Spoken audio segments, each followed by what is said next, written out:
Hello and welcome to the Leelanau Enterprise. I'm Brian Freiberger, news editor for everything up north. Make sure to check out our website at leelanaunews.com. Thank you so much for supporting local journalism. And let's get into this week's news. February 19th, 2026, from a thawing Leelanau Peninsula, but it is supposed to freeze up here, so maybe I'll get out skiing. Who knows? But all right, let's get into it. A couple of events that I'm really pumped about is the Empire Winterfest and Cedar Snowball Tournament happening this Saturday. So first in Cedar, the 12th annual Brian Freiberger Snowball Tournament is being held at the Cedar Softball Field Saturday that will help local residents in need. The tournament starts at 9 a.m.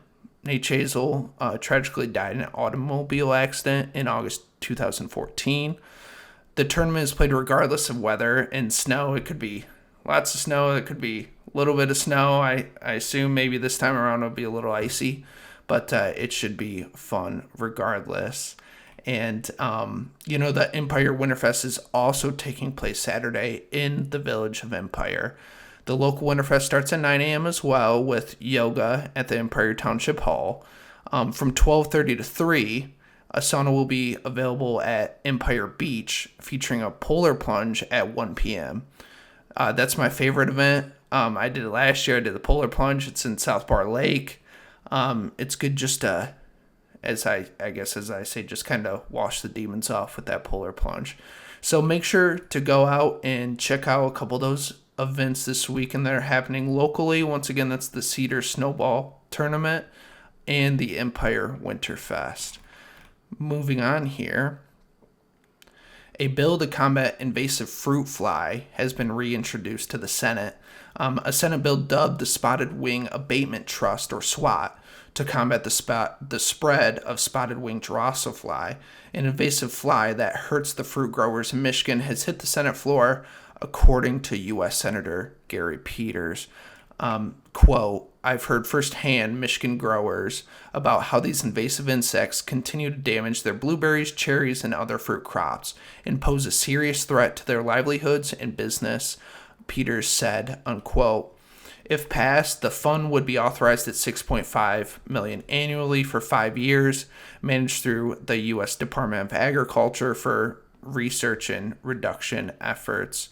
I've read a couple stories about this in the past, and a couple of the pests that these fruit growers up here have to deal with, and all the amazing research. One of the bright things on the research side of things that I wrote about recently is the Ronin wasp is going to get its shot to see if it can battle SWD and some other things. It's a tiny parasitic wasp. They've been playing with another one that didn't really work out called the Samba wasp, so they're giving the Ronin wasp a try. SWD caused more than $700 million in economic losses per year nationwide, sometimes ruining entire crops. Leelanau cherry farmer and Cherry Marketing Institute chairwoman Emily Mizio said SWD continues to pose a significant threat to Michigan growers, resulting in substantial crop losses due to this invasive pest. While extensive research has been conducted and continues to be underway, a comprehensive long-term solution has yet to be achieved, she said. And she continues, Michigan tart cherry growers emphasize that effective control of SWD remains a top priority in their ability to consistently produce high-quality fruit. So that is what's happening on the cherry front this week. A little help from there. Moving on to the Leelanau County Board pulls admin resolution by Amy Hubble of the Enterprise. The Leelanau County Board of Commissioners meeting at its executive session last week agreed to recommend approval of a resolution to transfer responsibilities previously held by the clerk's office to the county administrator using the county's finance and human resource directors. So the approval did not come at this meeting. Instead, board action was postponed until March. Short-lived finance director Sean Cohen has been brought on by the county administrator for a 60-day period. Cohen was first hired in June 2023 to serve as finance director. He resigned months later, expressing frustration over the establishment employment structure. County GOP chairman, during public comment, questioned the wisdom of bringing Cohen back, alluding to disparaging remarks about staff members, including his resignation letters. White reportedly secured the document through the Freedom of Information Act. However, Commissioner Ty Wessel, former county board chair, questioned whether the document is available through FOIA or if it was incorrectly released. So that was kind of the story from there. All right, now I'm heading over to sports for this week. Again, we have, several other news stories. We have several other stories that are available at leelanaunews.com. Glen Lake Wrestling advances to regional final. Glen Lake Wrestling advanced to its first MHSA D4 regional final championship match after defeating Mansalona last night, Wednesday, February 18th, 41-39 in the semifinal, before eventually falling to Roscommon 70-12. Glen Lake senior Caden Sheehan had a heck of a night, and he said, "We were preparing for Mansalona all week, and we knew we could beat them. We had to get the right matchups, and everyone showed up to wrestle," unquote. Glen Lake jumped out to a 12-6 lead, then took a commanding 30-12 advantage before Mansalona won several matches to cut the deficit. One of the deciding factors was Glen Lake senior Jacob Poplinski avoiding a pin and giving up only 3 Mansalona points to keep a 9-point lead. Mansalona's Theodore Previch is 1 win away from breaking the all-time wins record at Mansalona after tying the milestone with a first period pin in the semifinal. He is expected to break that Saturday when both the Lakers and the Mansalona Ironmen travel to the MHSA Boys Individual Regional Saturday before the girls battle in their region of their own Sunday in Cadillac. The boys will be in Charlevoix. Coach Luke Mergenberg had this to say about his Lakers. "To say that we finished top 16 in the state coming in the season, I would say you're crazy.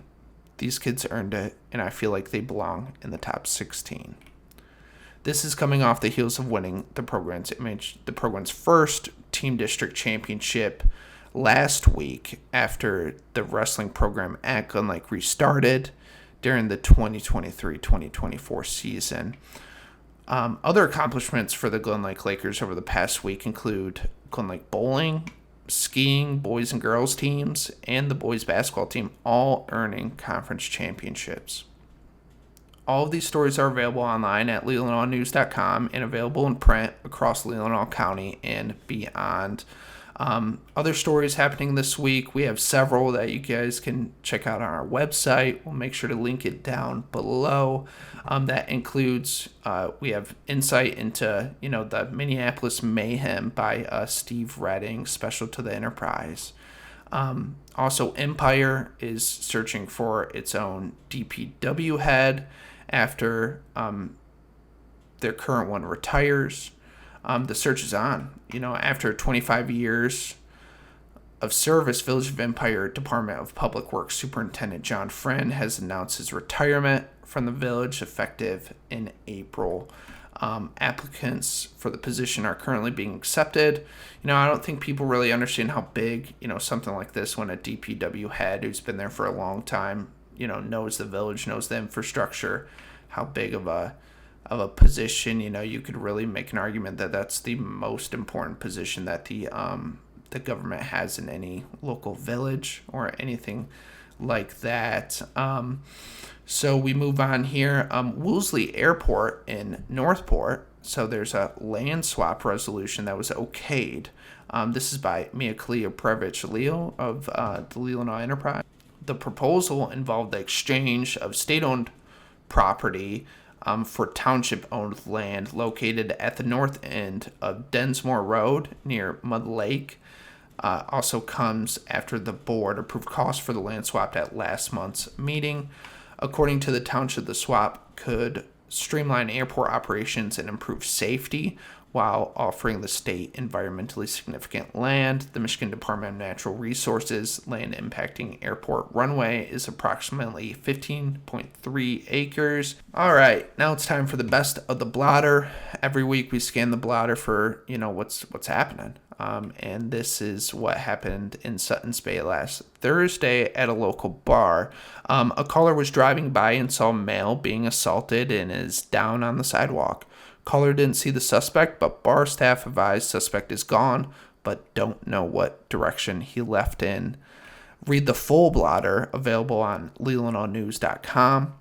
What we are looking at next week, we have a special wedding edition coming out that's previewing the upcoming wedding season on the Leelanau Peninsula. We'll be covering everything in outdoors in section 2. Next week is a big week of sports, tournament time. We got regional wrestling, state skiing. That'll be out at Monday. We got boys basketball districts, the finishing of girls basketball, and all that sort of stuff. We also have a special silver senior citizen section coming out the first week of March. Thank you for tuning in, and check us out here next week, online, in print, at leelanaunews.com. Feel free to sign up for our free newsletters. I do a couple a week. Please subscribe, and thank you for supporting local journalism. Have a great weekend. Bye-bye.